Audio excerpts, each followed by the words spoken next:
Di video kali ini kita akan membahas tentang proses pembayaran teknisi borongan. Pengolahan data pembayaran teknisi borongan ini cukup panjang, jadi akan saya jelaskan satu persatu. Setelah estimasi perbaikan SPK ditentukan dan sebelum SPK diturunkan ke lapangan, di proses inilah teknisi borongan ditentukan. Silahkan tentukan teknisinya dengan mengisi form yang sudah disediakan. Nantinya teknisi inilah yang akan bertanggung jawab terhadap perbaikan SPK tersebut. Setelah SPK lapangan diturunkan dan sebelum SPK dicetak ke lapangan, kepala lapangan akan menentukan panel-panel mana yang akan dikerjakan oleh teknisi borongan. Panel-panel ini yang nantinya akan dibayar oleh pihak administrasi. Proses selanjutnya adalah menentukan nilai borongan SPK dan menentukan tanggal rencana pembayarannya. Di proses ini sudah dilakukan oleh pihak administrasi. Untuk mengolah data rencana pembayaran borong, teman-teman bisa masuk ke menu transaksi, lalu pilih menu borongan teknisi. Selanjutnya silahkan pilih menu view SPK, lalu unit lapangan. Di menu SPK lapangan ini silahkan teman-teman periksa satu persatu hingga semua datanya rapi. Jadi teman-teman bisa menentukan rencana pembayarannya di halaman ini dengan mengklik plat nomor yang ada di kolom plat nomor ini. Sekarang mari kita coba untuk menentukan rencana pembayarannya.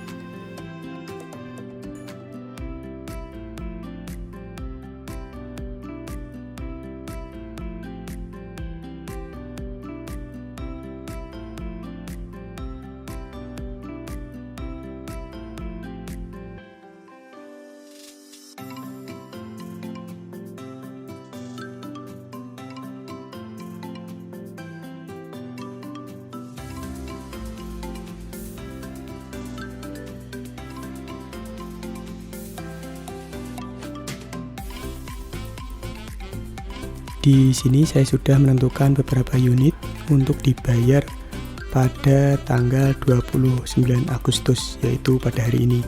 Jadi jika teman-teman masuk ke rencana bayar lalu pilih SPK, maka di sini akan ditampilkan unit-unit rencana bayar sesuai pada tanggal periode di kolom tanggal. Unit akan dikumpulkan di halaman ini. Data ini ditampilkan sesuai SPK-nya. Jika teman-teman ingin merubahnya dan ingin menampilkan sesuai teknisinya, silahkan pilih rencana bayar, lalu pilih teknisi. Maka data akan ditampilkan sesuai data teknisinya. Jadi, di halaman ini anggap saja kita sudah menentukan rencana pembayarannya. Data rencana bayar ini akan ditampilkan berdasarkan kolom tanggal. Jadi misalkan tanggal ini kita rubah, maka datanya akan berubah. Silahkan sesuaikan kolom tanggal yang ada di sini sesuai tanggal rencana bayar yang ingin ditampilkan. Setelah tanggal rencana bayar ini ditentukan, jadi setelah data-data sudah disesuaikan tanggal rencana pembayarannya dan nilai-nilainya juga, nilai borongnya juga sudah dirapihkan datanya, dan pada hari H, yaitu pada tanggal yang ditentukan rencana bayar ini, teman-teman bisa mencetak pengajuan rencana bayar. Ini nantinya akan diajukan ke pimpinan untuk meminta dana pembayaran ke teknisi. Jadi, cetak pengajuan rencana bayar ini diserahkan ke pimpinan untuk meminta dana pembayaran. Sedangkan untuk cetak rencana bayar teknisi ini akan kita serahkan ke teknisi, ke masing-masing teknisi. Jadi prosesnya adalah kita meminta dana dulu ke pimpinan, lalu setelah kita mendapatkan dana dari pimpinan dan melakukan transaksi pembayaran, rencana bayar teknisi ini kita cetak dan kita serahkan ke masing-masing teknisi. Nah, setelah transaksi pembayaran selesai, ingat setelah transaksi pembayaran dilakukan, jadi setelah uang borongan ini sesuai nilai ini sudah diserahkan ke masing-masing teknisi dan tidak ada komplain dari teknisinya, barulah proses transaksi ini dilakukan. Jadi proses transaksi ini dilakukan setelah adanya aktivitas serah terima uang. Jadi jika belum ada aktivitas serah terima uang dari pihak administrasi ke teknisi, aktivitas ini tidak boleh dilakukan. Sekali lagi saya sampaikan bahwa aktivitas transaksi pembayaran ini dilakukan setelah adanya pembayaran pihak administrasi ke teknisi borongan. Jadi setelah pembayaran dilakukan dan sudah tidak ada komplain dari pihak teknisinya, teman-teman bisa melakukan aktivitas input transaksi ini. Bagaimana cara pembayaran teknisi dilakukan? Yaitu silahkan pilih checkbox-nya, lalu sesuaikan data formnya, tanggal transaksinya yaitu per hari ini, lalu pembayarannya bagaimana. Jika tunai, silahkan klik tunai, lalu kas utama. Ingat, aktivitas ini dilakukan setelah adanya penyerahan uang dari pihak administrasi dan pihak teknisi dan sudah tidak ada komplain dari pihak teknisinya. Silahkan klik simpan transaksi. Maka transaksi ini sudah berhasil dilakukan. Jika teman-teman cek di halaman view SPK, klik unit lapangan, maka di sini tanggal rencana bayarnya sudah berwarna biru. Jika tanggalnya berwarna biru, itu artinya sudah dilakukan transaksi pembayaran pada tanggal tersebut. Jika tanggalnya masih berwarna hitam seperti ini, berarti ini baru tanggal rencana bayar, bukan tanggal transaksi. Warna hitam artinya tanggal rencana bayar, warna biru artinya tanggal transaksi. Jadi untuk mempermudah pengecekan unit-unit mana yang sudah ditentukan nilai borongnya, lalu sudah direncanakan tanggal pembayarannya belum, dan sudah dibayar atau belum, teman-teman bisa masuk ke menu view SPK lalu SPK lapangan. Di sini akan ditampilkan data-data SPK lapangan dan sesuai dengan rencana pembayarannya. Jadi teman-teman untuk mengolah data rencana pembayaran borong, teman-teman bisa melakukan dari halaman ini. Untuk memeriksa datanya bisa dilakukan dari halaman ini. Bisa dari view SPK unit lapangan atau view SPK dari unit masuk bulanan. Nah, untuk unit masuk bulanan ini silahkan sesuaikan bulannya di kolom bulan dan tahun.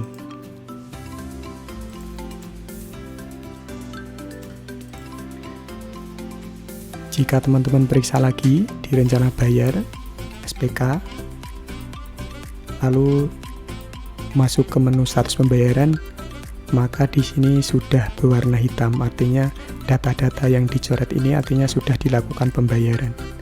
Jadi yang belum dibayar sudah tidak ada dan bernilai 0. Karena tadi kita sudah melakukan transaksi, teman-teman bisa lihat di sini, saat transaksi sudah dilakukan maka data-data akan diblok hitam seperti ini. Per periode tanggal ini berarti sudah ada transaksi pembayaran. Jika teman-teman masuk ke halaman laporan, silahkan pilih laporan, menu laporan di menu utama, lalu perbaharui laporan. Maka di sini laporan untuk transaksi borong tadi sudah dilakukan. Lihat di buku besar juga sudah ada, kasnya sudah keluar untuk dilakukan pembayaran borongan di sini. Lalu jika lihat di borongan juga sudah keluar datanya, biaya-biaya borongan. Jadi ketika teman-teman memilih jurnal umum juga di sini sudah ada tadi aktivitas pembayaran untuk borong. Lihat di sini sudah keluar datanya. Buku besar juga tadi sudah keluar datanya dan di neraca saldo pun sudah keluar datanya.